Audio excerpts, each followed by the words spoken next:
नामातयाचा किंकर तेने केला हा विस्तार. संत बहिणाबाई सांगतात की संत नामदेव महाराज जे आहेत ते वारकरी संप्रदायाच्या इमारतीचा किंकर आहे. किंकर म्हणजे काय तर दास आहे. आणि वारकरी संप्रदायाचा विस्तार कोणी केला तर संत नामदेव महाराजांनी केला. मग संत नामदेव महाराजांनी वारकरी संप्रदायाचा विस्तार कसा केला ते बघण्यापूर्वी आपण संत नामदेव महाराज यांचं जीवनचरित्र बघूया, त्यांच्या जीवनाचा प्रवास बघूया. मराठवाड्यामध्ये हिंगोली नावाचा जिल्हा आहे आणि या जिल्ह्यामध्ये औंढा नागनाथ नावाचं ज्योतिर्लिंग आहे. जसं आपल्या छत्रपती संभाजीनगर जिल्ह्यामध्ये घृष्णेश्वर मंदिर आहे तसं औंढा नागनाथ हे एक प्रसिद्ध ज्योतिर्लिंग आहे. आणि या औंढा नागनाथपासून काही अंतरावर नरसी नावाचं गाव आणि त्या नरसीपासून आणखी काही अंतरावर बामणी नावाचं गाव आणि या गावाला म्हटलं जात होतं नरसी बामणी. आणि या नरसी बामणीमध्ये राहत होते यदुशेठ. यदुशेठ शिंपी होते, कापडाचा व्यवसाय करायचे, कापड विकायचे. यदुशेठचा मुलगा हरिशेठ, नंतरच्या काळामध्ये हरिशेठचा मुलगा गोपाळ शेठ, त्यानंतरच्या काळामध्ये गोपाळ शेठचा मुलगा गोविंद शेठ. ही सगळी मंडळी देवाची भक्त होती. सचोटीनं व्यापार करावा, मिळेल तेवढ्या पैशामध्ये कुटुंबाचा चरितार्थ चालवावा. कोणी तहानलेला असेल तर त्याला पाणी द्यावं, कुणी भुकेला असेल तर त्याला जेवू घालावं. असं संस्कारक्षम आध्यात्मिक विचारसरणीचं कुटुंब होतं. नंतर गोविंद पंत जे आहेत, गोविंद शेठ जे आहेत, त्यांनी नरसी बामणी हे गाव सोडलं आणि हे गाव सोडल्यानंतर ते पंढरपूरला येऊन राहू लागले. पंढरपूरला आल्यानंतर त्यांना एक मुलगा झाला, त्याचं नाव नरहर शेठ. नंतरच्या काळामध्ये नरहर शेठला एक मुलगा झाला, त्याचं नाव दामाशेठ. दामाशेठ हुशार होता, घरामध्ये चांगले संस्कार चालू होते. दामाशेठ मोठं झाल्यानंतर त्याचं लग्न लावून द्यायचं ठरवलं. त्या काळामध्ये लग्न लहानपणीच व्हायचं. 9 ते 10 वर्ष मुलाचं वय असेल तर लग्न होत होतं. दामाजी शेठचं लग्न झालं आणि गोणाई नावाच्या सुस्वरूप अशा मुलीशी त्यांचा विवाह करून दिला. पंढरपूरला पांडुरंगाचं मोठं मंदिर आहे आणि त्याच्या आसपासच्या परिसरामध्ये दामाजी पंत राहत होते. पहाटेपासून देवाची पूजा अर्चना चालू व्हायची. काकड आरती, मुखप्रक्षालन, देवाचं स्नान, अभिषेक, नैवेद्य प्रसाद, दिवसभर भाविकांची गर्दी असायची. संध्याकाळी भजन कीर्तन चालू व्हायचं. दामाशेठजींना हरिभजनाचं वळण वाडवडिलांपासून होतं, म्हणजे आपल्या आईवडिलांपासूनच त्यांना भजनाचं वळण लागलेलं होतं. तर दामाजी शेठच्या पत्नीचं नाव गोणाई. घरामध्ये सुख होतं, समृद्धी होती, स्थैर्य होतं, पैसा होता, छान असा व्यापार होता, सगळा आनंदी आनंद होता. पण घरामध्ये मूल नव्हतं. गोणाईनं पांडुरंगाला नवस केला की माझ्या घरामध्ये चांगलं मूल येऊ दे आणि मूल कसं असावं, तुझी भक्ती करणारी असावं, त्याला देवाचं वेड असावं. काही दिवसांनी त्यांच्या घरामध्ये एका मुलाचा जन्म झाला. त्याचं नाव ठेवलं नामा. आणि एक दिवस या छोट्याशा नामदेवाला घेऊन गोणाई मंदिरामध्ये गेली. मंदिरामध्ये गेल्यानंतर नामदेवानं विठ्ठलाला पाहिलं आणि नामदेवाच्या चेहऱ्यावर हसू फुटलं. जणू काही जन्मोजन्मीची ओळख पटली. नामदेव हळूहळू लहानाची मोठी होऊ लागली. एक दिवस दामाजी शेठ पंढरपूरच्या पांडुरंगाला, म्हणजे आपण जिथे राहतो त्याच परिसरातल्या पांडुरंगाच्या दर्शनासाठी गेले. परत येत असताना पायरीवर त्यांना एक छोटीशी मुलगी दिसली. एकटीच होती बिचारी. त्या मुलीला विचारलं, नाव काय बाळा तुझं? ती म्हणाली, जनी. आईवडील कुठे आहे? मी गावाकडे असते. इथं का आलीस? देवाला भेटण्यासाठी. तुला भूक लागली का? भूक लागली का तुला? काहीच बोलली नाही, अशीच मान हलली. दामाजी पंतांना चेहरा पाहून लक्षात आलं, तिला भूक लागलेली आहे, ही जेवलेली नाही. तिला म्हणाले, जणी घरी येशील का माझ्या? येशील का?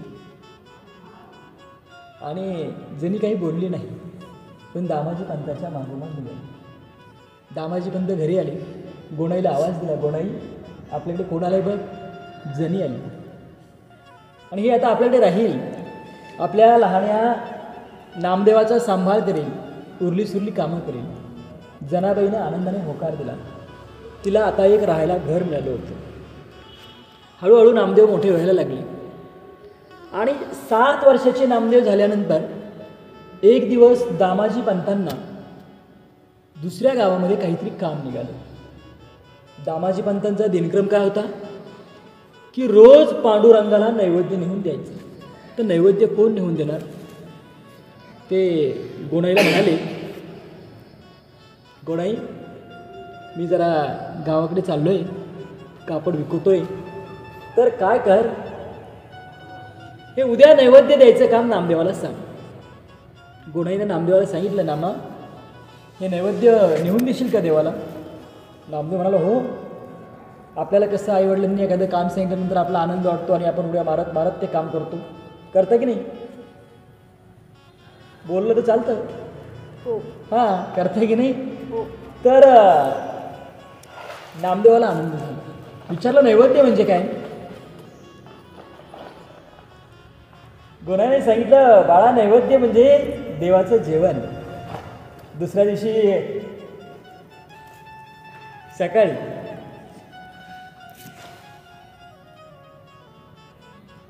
नामदेव महाराजांनी छानपैकी आंघोळ केली, कपाळाला टिळा लावला, बुक्का लावला, छानपैकी धोतर नेसलं आणि नैवेद्याचं ताट घेऊन आणि तांब्या घेऊन त्याच्यामध्ये पाणी पांडुरंगाच्या दर्शनासाठी गेले.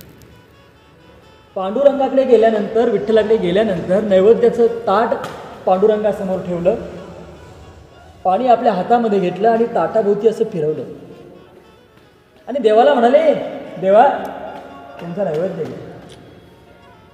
देव जागचा हल्ला नाही, कटेवर कर ठेवून नुसतं आपल्या भक्ताकडे पाहत होता. नामदेवाला वाटलं देव जेवत का नसावा.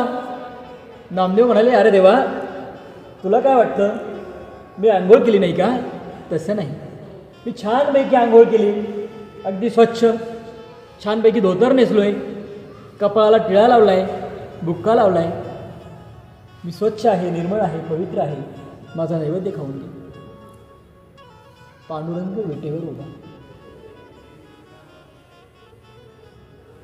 नामदेवाला म्हटलं की देव नैवेद्य का खात नसावा. डोळे मिटली, देवाच्या पाया पडला आणि देवाला म्हणाला की माझा नैवेद्य खा. जर तू नैवेद्य खाल्ला नाही, जर तू नैवेद्य खाल्ला नाही तर आई मला घरी गेल्यावर रागवेल आणि आई म्हणेल, देवाने नैवेद्य का नाही खाल्ला? तुला काम सांगितलं होतं ना देवाला नैवेद्य द्यायचं, तू तसंच का आलास परत? आई मला मारेल, तू नैवेद्य खाऊन घे. कधीतरी मला आईने जे काम सांगितलं ना ते काम पूर्ण झालं पाहिजे, तू नैवेद्य खाल्ला पाहिजे. माझ्या वडिलांच्या हाताने कसा खातोस, मग माझ्याच हाताने का खात नाहीस? नामदेवाला माहीत नव्हतं की नैवेद्य फक्त देवाला दाखवायचा असतो, नैवेद्य देव खात नसतो. आतापर्यंत कितीतरी लोक आले, त्यांनी देवासमोर पाण्याचं स्वास्तिक काढलं, नैवेद्य ठेवला, पंचपक्वान्नाचा नैवेद्य ठेवला, ज्याने त्याने आपल्या आपल्या क्षमतेप्रमाणे नैवेद्य ठेवला, परंतु देवाने कधी नैवेद्य खाल्ला नाही हे नामदेवाला माहीत नव्हतं. नामदेवाला वाटायचं की देवाला नैवेद्य दिला म्हणजे देवाने नैवेद्य खाल्लाच पाहिजे. नामदेव हट्टाला पेटले, नामदेव जिद्दी होती आणि नामदेवाची भक्ती अपरंपार होती. देवाशी भांडण चालले, नैवेद्य खावाच लागेल. देव विटेवर उभा, बोलत नाही, चालत नाही, हालत नाही, डुलत नाही आणि नैवेद्य खायला सुद्धा तयार नाही. नामदेवाला राग आला, बाहेर गेला, एक भला मोठा दगड मंदिरात आणला आणि देवाला म्हणाला, जर आता तू नैवेद्य खाल्ला नाहीस तर मी माझं डोकं या दगडावर आपटून नारळासारखे याचे 2 तुकडे करीन. दगडाच्या जवळ गेला आणि आपलं डोकं आपटणार तोच पांडुरंगाने असा त्याचा हात धरला आणि म्हणाला, नामा मी नैवेद्य खातो. देव नैवेद्य खायला लागला, देव जेवायला लागला, नामदेव बघायला लागले. आणि नामदेव म्हणाले, देवा जर तुला काही कमी पडलं, कमी असेल तर मला सांग, मी घरी जाईल आणि आईला म्हणेल की देवासाठी आणखी नैवेद्य दे. विठ्ठल म्हणाले, नाही बेटा, मला एवढं पुरेसं आहे, माझ्यासाठी एवढं पुरेसं आहे. देव जेवला. रिकामं ताट घेऊन नामदेव महाराज घरी गेले. आईला दाखवलं आणि आईला सांगितलं की आई, देवानं नैवेद्य खाल्ला. आई म्हणाली, काही सांगतोस का? देव कुठं नैवेद्य खातोस का? तू एखाद्या मित्राला खाऊ घातला असशील, नाही तर तूच खाल्ला असशील, खरं सांग. नामदेव पुन्हा म्हणाला, हो आई, खरंच देवाने नैवेद्य खाल्ला. संध्याकाळी दामाजी पंत घरी आले आणि तुमच्या घरी तुम्ही दिवसभर काय करामती केल्या असतील त्या जशा तुमची आई तुमच्या वडिलांना सांगते, तसे गोणाईनं दामाजीला सांगितलं की आज आपल्या लेकानं काय पराक्रम केलाय. नैवेद्याचं ताट घेऊन मंदिरामध्ये गेला आणि काय म्हणतोय की देवाने माझा नैवेद्य खाल्ला. दामाजी पंताला खरं वाटलं. दामाजी पंत म्हणाले, खरंच देवाने नैवेद्य खाल्ला? नामा म्हणाला, हो, खरंच खाल्ला. मग उद्या पुन्हा देशील का नैवेद्य? नामा म्हणाला. दुसऱ्या दिवशी पुन्हा आईने नैवेद्य केला. नामाजवळ नैवेद्य दिला आणि आज सुद्धा नामदेवानं पहिल्यासारखीच तयारी केली. धोतर घातलं, टिळा लावला, मंदिराकडे जायला निघाला. पण दामाजी पंत चुपचाप नामदेवाच्या मागे गेले आणि बघितलं की काय होतंय. आज काही देवाने हट्ट केला नाही. नामदेव म्हणाला, नैवेद्य खा.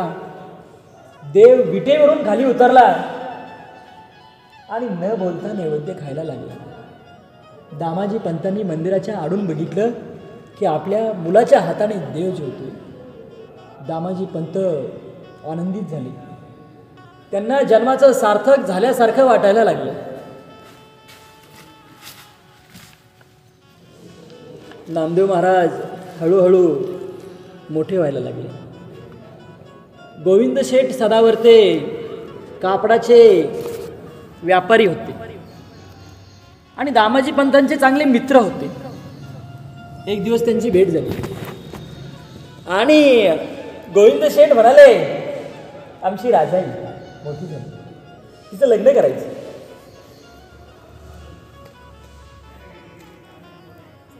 तर तुमचा नामा काय करतोय आता? नामा 9 वर्षाचा झाला. मग लग्न करा त्याचं, मोठा झालाय आता. हो, ते खरं आहे, पण आमच्या नामदेवाला देवाचं वेड आहे. प्रपंचामध्ये संसारामध्ये लक्ष नाही, नुसता देवदेव करतो. संसारात पडला तर संसारसुद्धा चांगला करेल, त्याचं लग्न लावून द्या. दामाजी पंत म्हणाले, ठीक आहे. लग्नाचा मुहूर्त पाहिला आणि नामदेवाचं लग्न राजाई बरोबर करायचं ठरवलं. गोविंद शेठ सदावर्ते यांच्या मुलीचं नाव राजाई, सुगुणी, सुस्वरूप, सुंदर अशी कन्या. लग्नाचा मुहूर्त ठरला. ज्या दिवशी लग्न होतं त्या दिवशी नामदेवाला मंदिरातून शोधून आणावं लागलं. त्या दिवशी सुद्धा नामदेव महाराज मंदिरामध्ये जाऊन देवाशी संवाद करण्यामध्ये, देवाशी गप्पा मारण्यामध्ये आणि देवाची भक्ती करण्यामध्ये तल्लीन होते. नामदेवाला आणलं, नामदेवाचं लग्न झालं आणि लग्न झाल्यानंतर सुखाने संसार चालू झाला. पण नामदेव महाराज देवाची भक्ती करण्यामध्ये तल्लीन होते आणि 28 युगापासून आपल्या भक्ताची वाट पाहत उभा असलेला विठ्ठल कटेवर कर ठेवून उभा आहे. योगी त्याचं ध्यान करतात, त्यांना तो दिसत नाही. तपस्वी त्यांच्यासाठी तप करतात, तपांना तो गवसत नाही. साधक त्यांच्यासाठी साधन करतात, साधना करतात, साधनांनी तो सापडत नाही. असा हा पांडुरंग पुंडलिकासाठी 28 युगापासून उभा आहे. ध्यानाने तो दिसत नाही, तपाने गवसत नाही, साधनांनी तो सापडत नाही. पण नामदेवाला वाटायचं की मला तो दिसतो, माझ्याशी बोलतो, मी आग्रह केला की जेवतो सुद्धा.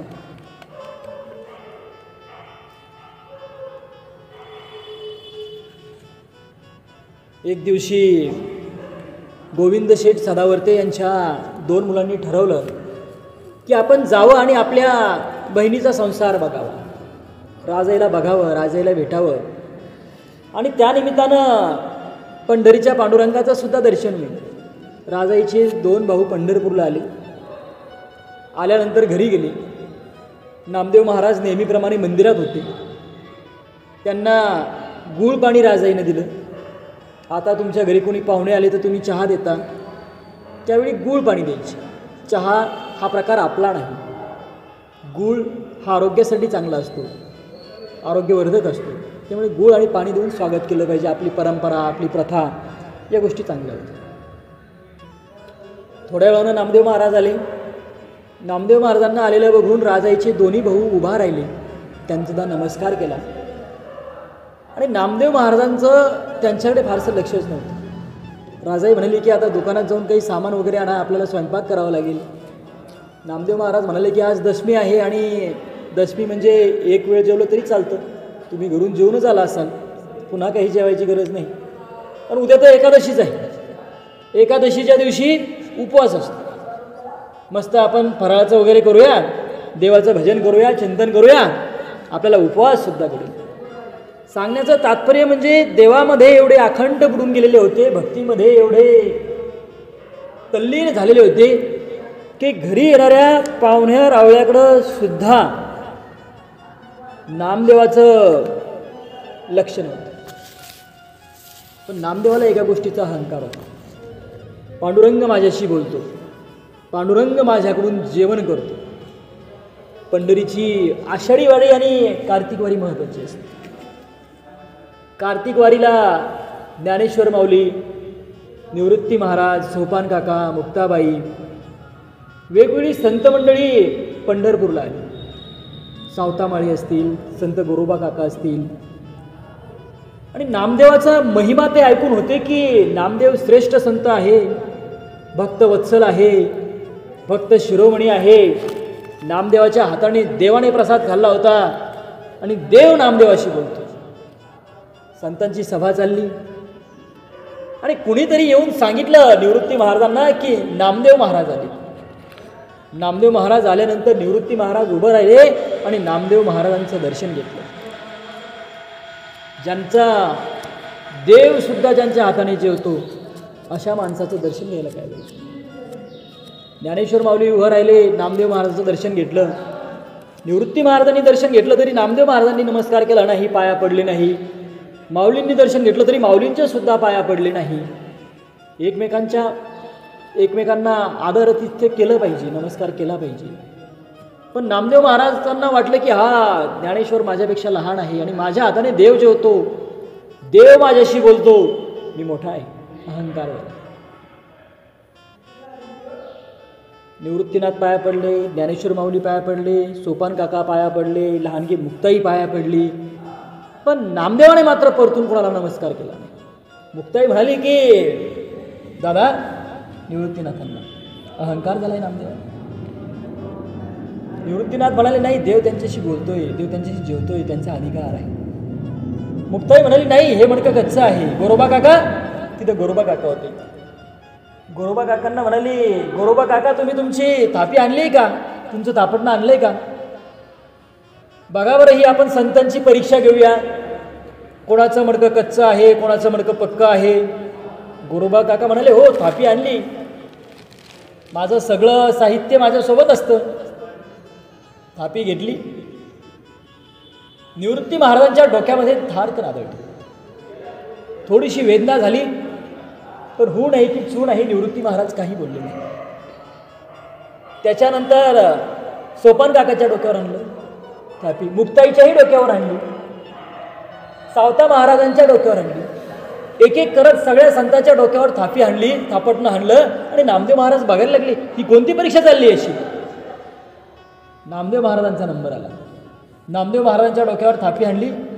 नामदेव महाराज रागानं लालबुंद झाली. हे काय चाललंय म्हणे तुमचं, ही कोणती परीक्षा आहे अशी संतांची. निघून गेले ताडताड उठून तिथून आणि पांडुरंगाच्या समोर जाऊन उभं राहिले.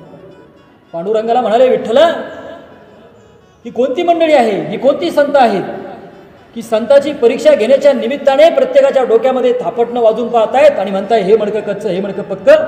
कच्चं ठरवलंय मला संत सभेमध्ये, कच्चा आहे का मी?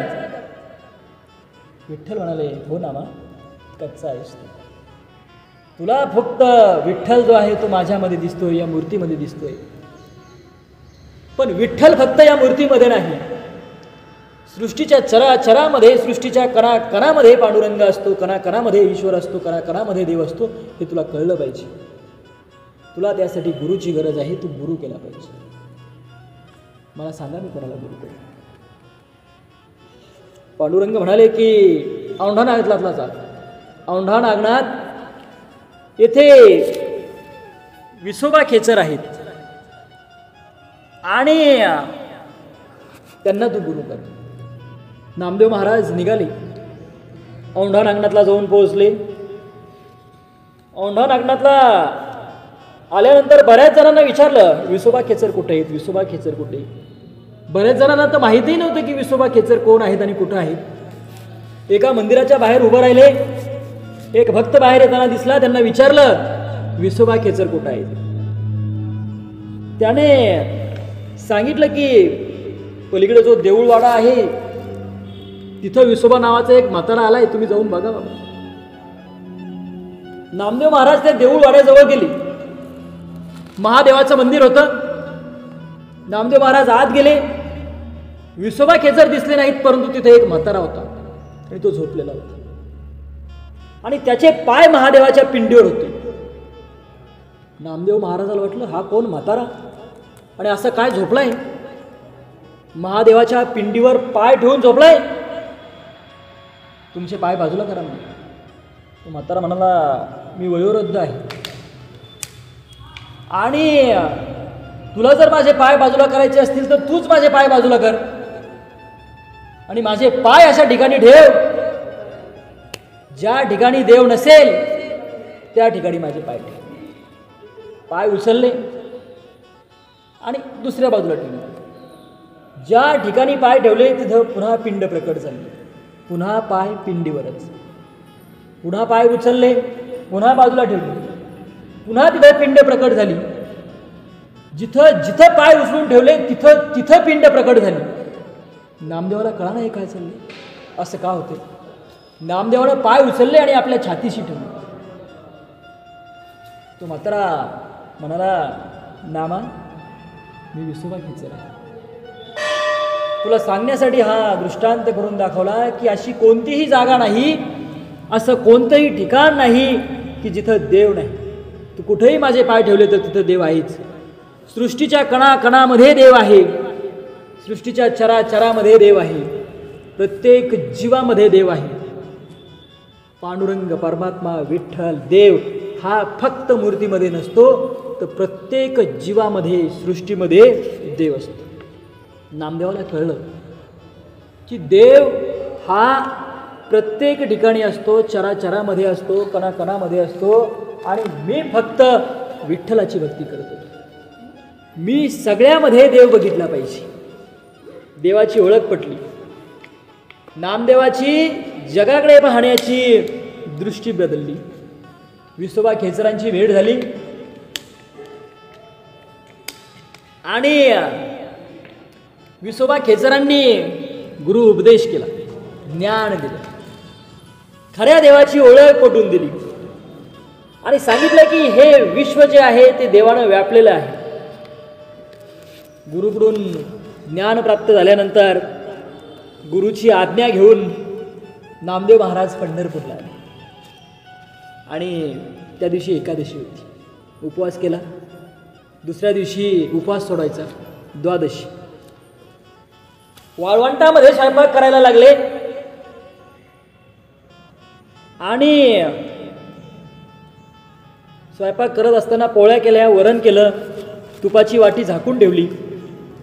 पिण्यासाठी पाणी आणण्याकरता चंद्रभागेच्या प्रवाहापाशी गेली. तेवढ्या वेळात तिथे एक कुत्रं आलं आणि ते कुत्रं आल्यानंतर त्यांनी त्या पोळ्या उचलल्या आणि पोळ्या उचलून ते कुत्रं धावायला लागलं, पळायला लागलं.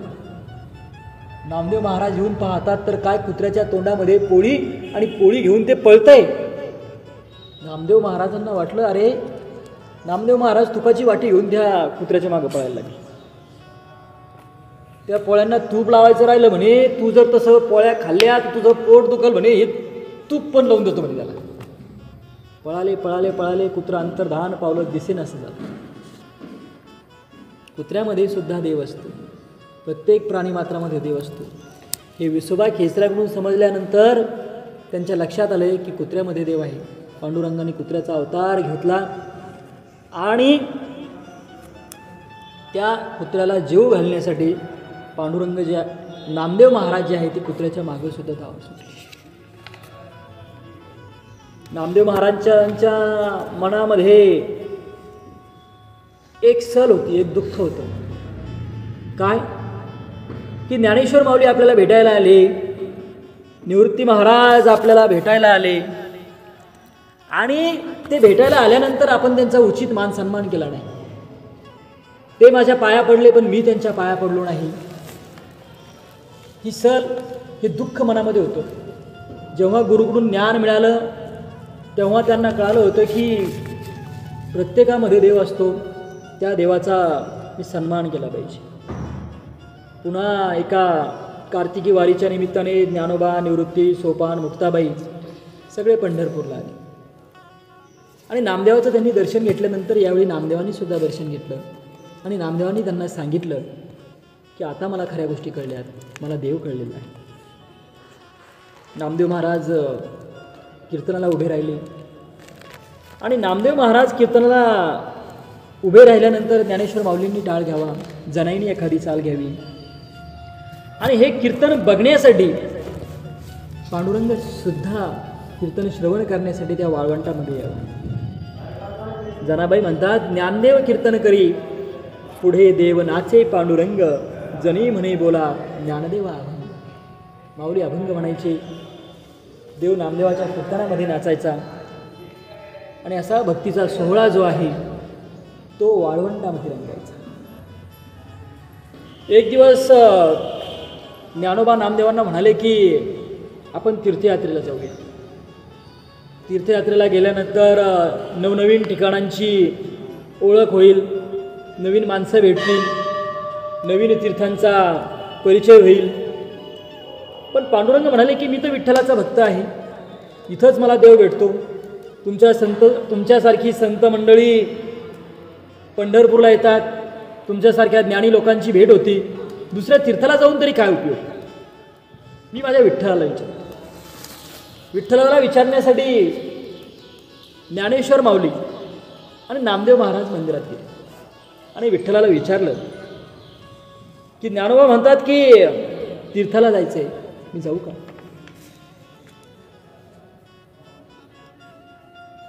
पांडुरंग म्हणाले हो जा म्हणे.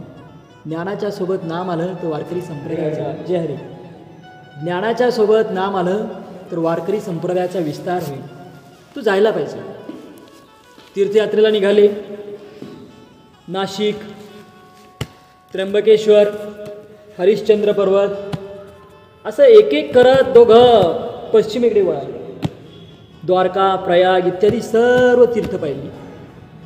नरसी मेहता सारख्या गुजराती भाषिक संत मंडळीची सुद्धा भेट झाली. नामदेवांच्या ध्यानी आलं की भाषा कोणती का असेना, श्री हरी दर्शनाविषयीचा भक्तीचा धागा जो असतो तो एकच असतो. तिथून पुढं दोघं राजस्थानमध्ये गेले. सिद्धपूर, अबू पर्वत, एकलिंगजी असं पाहत पाहत वाळवंटी प्रदेशामध्ये शिरले.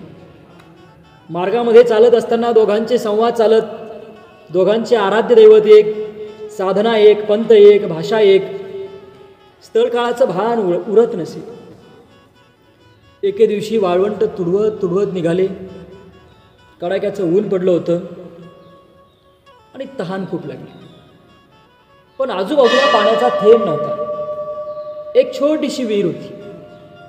जुन्या काळामध्ये तुम्ही आड पाहिले असते बघा, असं छोटासा आड असतो, एवढंच, ही असा एवढं. त्याच्यामध्ये छोटीशी बकेट टाकून आपण पाणी काढू शकतो.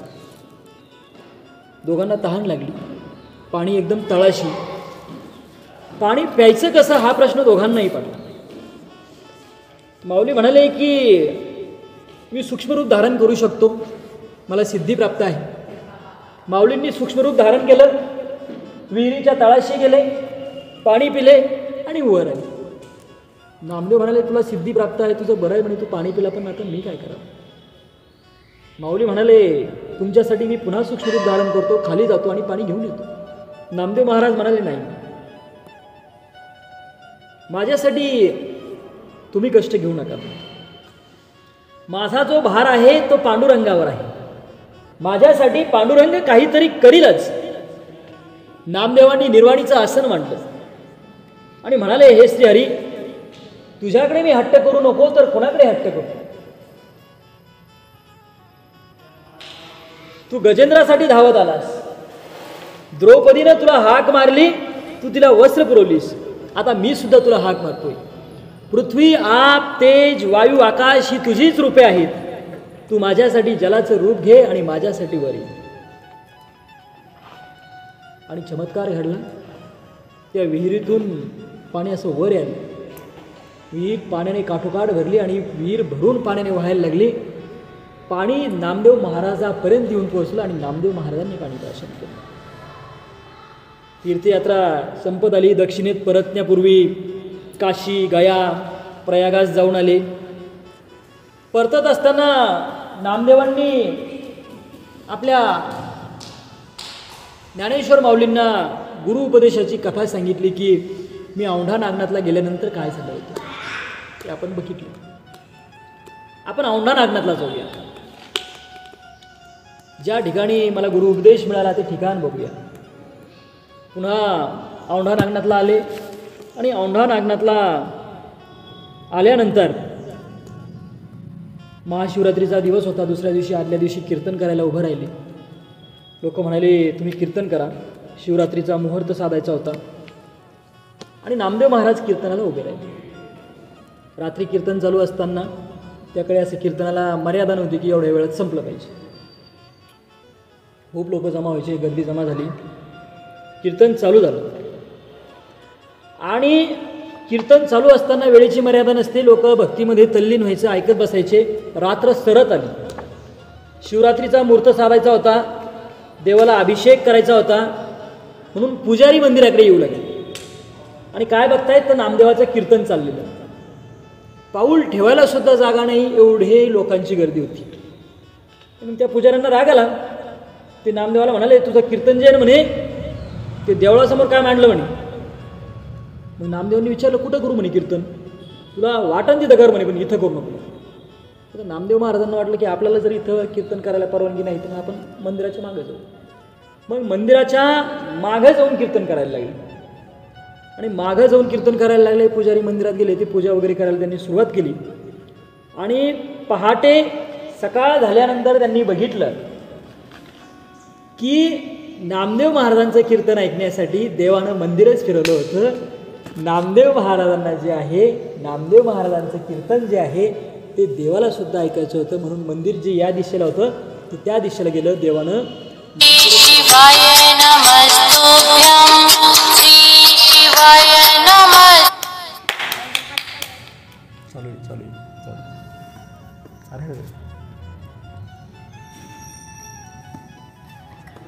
चालू बंद करूया.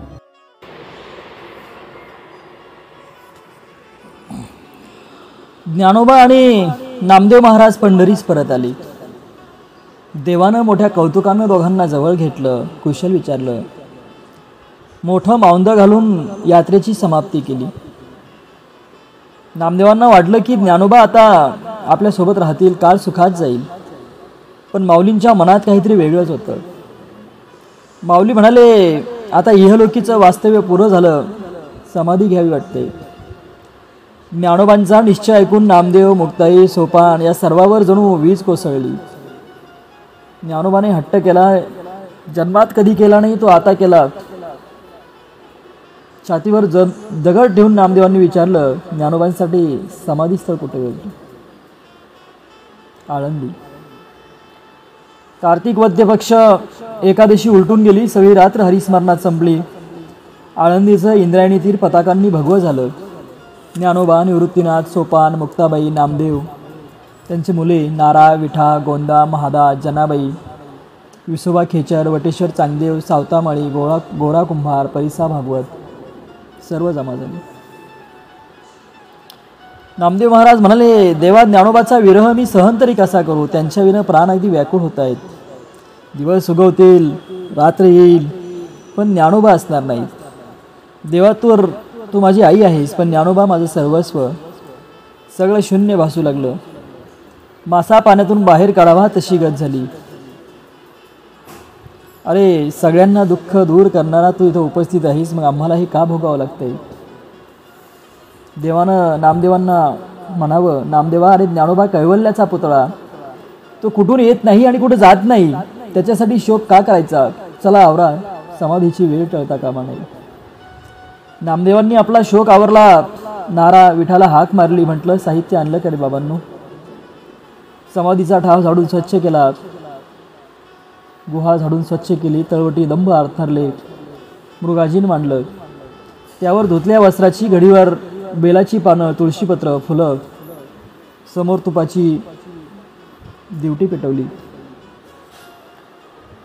सगळे संत सद्गदित होऊन ज्ञानोबांच्या भोवती एकत्र आले. नामदेव म्हणाले, एवढे उदासीन निवृत्तीनाथ, पण तेही स्फुंदू लागले. मुक्ताईनं तर रडू कोसळलं. मुक्ताईंना ज्ञानोबा समाधीस्थळी गेले. समाधीवरची शिळा बसवली. नामदेव आक्रंदून म्हणाले, नामा म्हणे आता लोपला दिनकर, बाप ज्ञानेश्वर समाधीस्थ. नारा, विठा, गोदा, महादा अवघे जण आळंदीहून सासवडात चालले. तिथं सोपानदेव समाधी घेणार होते. नामदेवांना भरभरून येत होतं. लहान लहान मुले उदासीनपणे समाधीस्थ होत आहेत. सोपानाला जेव्हा देवानं समाधीकडे चालवलं तेव्हा नामदेवांना रडू आवेना. सगळे उदासवाणी संत आणि वारकरी मुक्ताई आणि निवृत्तीनाथ यांना घेऊन नेवाशाला आले. ज्ञानोबांनी ज्ञानेश्वरी सांगितली. ते स्थळ पाहून सर्वांना भरभरून आलं. मुक्ताई तर अगदी बोलेना. तिनं अन्नपाणी त्यागलं. तिथून ती तापी तीरावर आली. निवृत्तीनाथांनी मुक्ताईला धरून चालवलं तर सोमेश्वराचं देऊळ आलं.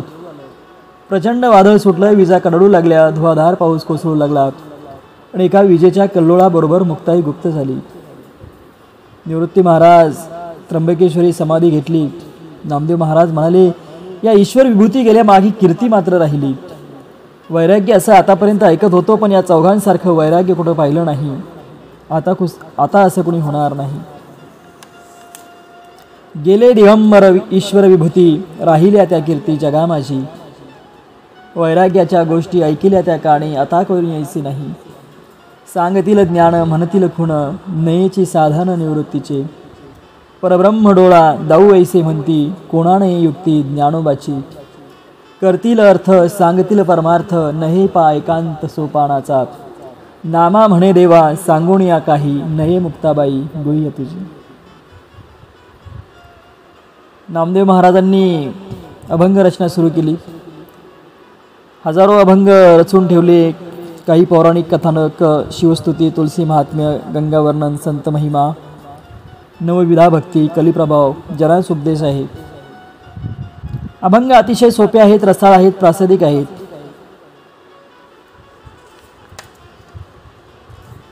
ज्ञानोबा समाधीस्थ झाल्यापासून नामदेव उदास राहू लागले. नामदेवांना ज्ञानोबाच्या संगतीत केलेली उत्तराखंडाची यात्रा आठवू लागली. एके दिवशी ते उठले आणि उत्तरेकडे निघाले.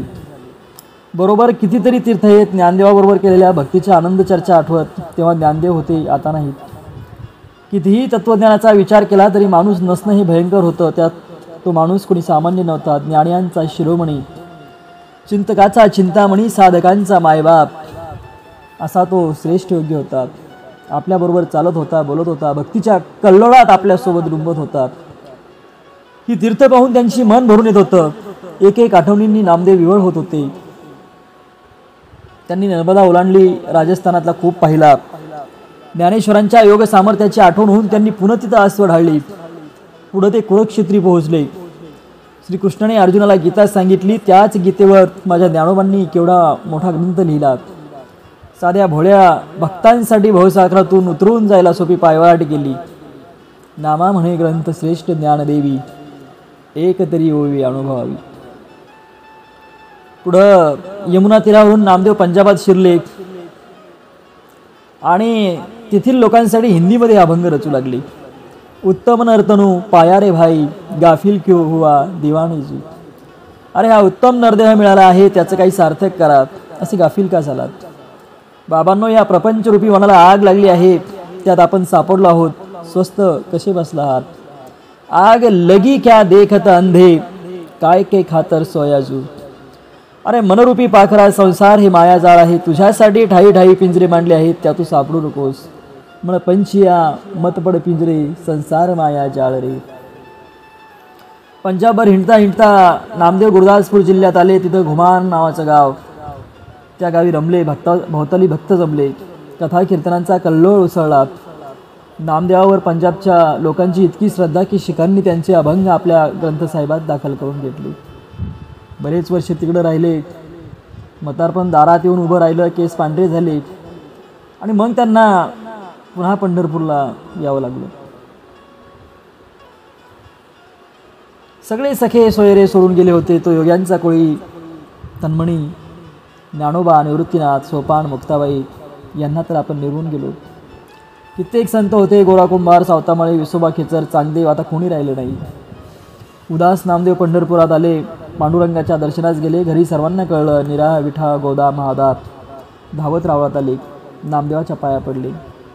नामदेवाचं लक्ष पांडुरंगाच्या चरणी लागलं होतं. वयाची 80 वर्ष उडलून गेली होती. कसलाही पाश उरला नव्हता. कोणाशी बोलले नाही. जेवण खाणं कशातच आसक्ती उरली नाही. आषाढाचा महिना, वद्य त्रयोदशी, पाऊस धुमधुम कोसळत होता. नामदेवांच्या मनी एक विचार बळवला. हे शरीर त्यागायचं, पांडुरंगाच्या रावळाच्या पायरीपाशी त्यागावं. म्हणजे येत्या जात्या संतजनांच्या पायाची धूळ तरी त्यावर उडेल. नामा म्हणे आम्ही पायरीचे चिरे, संत पाय हिरे वरी देती. नामदेव उठले. चालवत नाही तरी पाऱ्यापर्यंत गेलंच पाहिजे. शरीरमध्येच पडू नये. एक एक क्षण आठवतो. आपला अतिशय लाडका ज्ञानोबा समाधीस्थ झाला तेव्हा आपण त्याच्या सोबत होतो. सोपानाबरोबर ही मुक्ताई ती तर अकस्मात नाहीशी झाली. नामदेवांच्या पुढे एक एक दृश्य दिसू लागलं. त्यांना वाटलं जणू तो चैतन्यमूर्ती ज्ञानोबा आपला दंड धरून आपल्याला पायऱ्या उतरून खाली नेतो आहे. एक एक पायरी, एक एक पायरी. शेवटची पायरी आली. शरीरातलं बळ हरपलं. नामदेव खचून खाली बसले. पायरीवर मस्तक ठेवलं. प्राण शरीर सोडून दिलं. पांडुरंगाच्या भेटीसाठी निघून गेले.